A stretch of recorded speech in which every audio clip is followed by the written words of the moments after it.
Hello friends, we are here to discuss how to analyze the stocks in just 5 minutes. What we are going to do here is to discuss some of the very basic principles that help many investors to find undervalued stocks. These rules have been discussed by Mr. Warren Buffett, which is discussed by his only guru, Benjamin Graham, or the author of The Intelligent Investor. Gentlemen, that's Graham. Ben was this incredible teacher. I mean, he was a natural, and he drew us all in. Are Wall Street professionals more accurate in the shorter term than the long-term forecast? Well, our studies indicate that you have your choice between tossing coins and taking the consensus of expert opinion. So what we all need is money control app and a basic understanding of stock market. Buffett always followed the way of value investing to build his empire of $83.3 billion, which is somewhere equal to this much of rupees. Okay, let's start. Open money control app and search the stock you want to discuss about, say Infosys, and this is all the data or the statistics you can see, all the financial ratios and terms which we are going to discuss now. Let's begin with current market price. Current market price is the price at which the security is trading right now. You can buy one stock of the Infosys at 958.80 right now. Before that, EPS is very important. Earnings per share, or EPS, is a measurement of a company's profit. It's calculated by taking a company's profit, subtracting dividends, and dividing that figure by the number of shares outstanding. Peter is deciding whether to invest in Al's Ice Cream or Ed's Carpets. Al's reported a profit of $1 million and dividends of $200,000. It has 100,000 shares outstanding. Al's earnings per share is $8. 1 million minus 200,000 divided by 100,000 shares.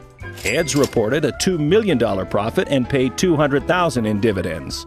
It has 300,000 shares outstanding.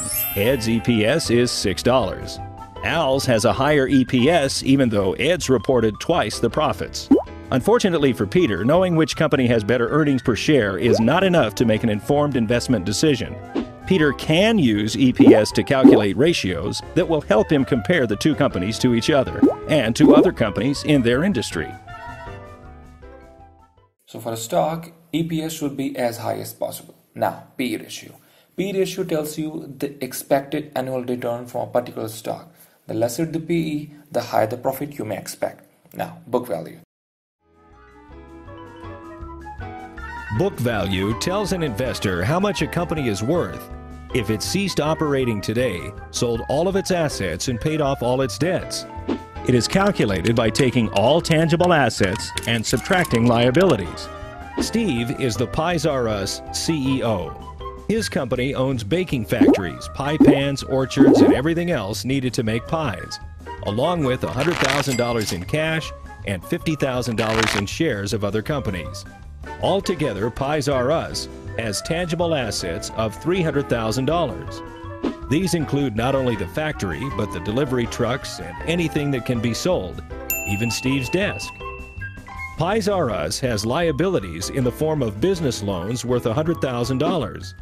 If Steve wants to know his company's book value, he simply subtracts the liabilities from the tangible assets, coming up with a book value of $200,000.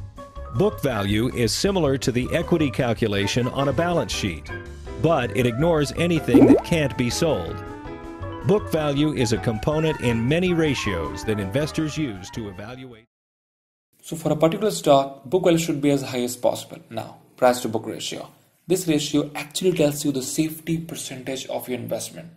The lesser the ratio, the safer your investment would be. For Infosys, it is 2 point something. Face value talks about the real price of the stock and helps you to find dividend percentage. So before going forward, let's talk about what is dividend and how it works. A dividend is a cash distribution by a company to its shareholders. Let's look at Al's Ice Cream Shop. To open his first shop, Al gathers money from investors and issues shares. Al's Ice Cream is a hit and sales skyrocket. Al uses the company's profits to open up more and more shops. Soon Al reaches the point where his ice cream shops are competing with each other for sales. This is known as market saturation. Instead of opening more shops, Al decided to focus on keeping sales strong at his existing shops. Profits continue to roll in. Al now has the choice between investing his profits or simply paying them out to the shareholders. Al knows he can sell ice cream. He's not sure he can make a profit investing, so he decides to pay out some of his profits directly to the shareholders. He holds back some profits in case of an emergency and pays out all the cash he doesn't need to run his business. This cash is a dividend. It can be increased or decreased yearly according to how Al's business performs. So as we can see, dividend should be as high as possible. Now, volume. This talks about the number of stocks traded for a particular day. For Infosys, it is 2 million. Now, industry PE is the average PE of all the peers of the particular stock of that industry. For Infosys, these are the peers of that particular industry. So in a nutshell, we can say that P ratio should be as low as possible, EPS should be as high as possible, book value should be considerably more than or equal to the current market price, dividend should be as high as possible, and industry PE should be higher than the stock PE. This is not the end. Stock analysis has two parts, fundamental and technical. In fundamental, we discuss about the financial ratios, and in technicals, we talk about whether the stock is bullish or bearish on charts.